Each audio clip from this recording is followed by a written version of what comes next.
আসসালামু আলাইকুম, সবাইকে লিনার রান্নাঘরে স্বাগত। আজকে আমি শেয়ার করব ঝাল ঝাল ট্যাংরা মাছের ঝোল। ট্যাংরা মাছ খেতে যেমন দারুণ, তেমনি স্বাস্থ্যের জন্য খুব উপকারী।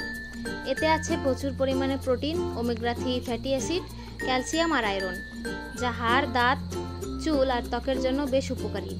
বিশেষ করে যাদের রক্তশূন্যতা বা দুর্বলতা আছে তাদের জন্য এই মাছ খুবই ভালো। তাহলে চলুন শুরু করি। প্রথমে একটি কড়াইতে তেল গরম করে নেই।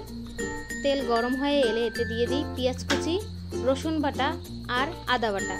এগুলো ভালোভাবে নেড়ে একটু ভাজা ভাজা হয়ে এলে দিয়ে দিচ্ছি মরিচের গুঁড়া, হলুদের গুঁড়া আর পরিমাণ মতো লবণ। এবার অল্প একটু পানি দিয়ে মশলাটি ভালোভাবে কষিয়ে নিই।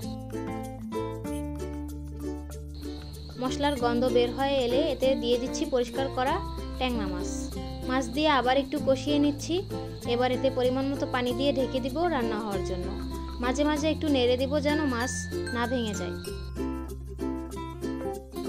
যখন ঝোলটা একটু ঘন ঘন হয়ে আসবে আর মাছটা পুরো সেদ্ধ হবে, তখন ওপরে সামান্য ধনেপাতা কুচি ছড়িয়ে দিচ্ছি।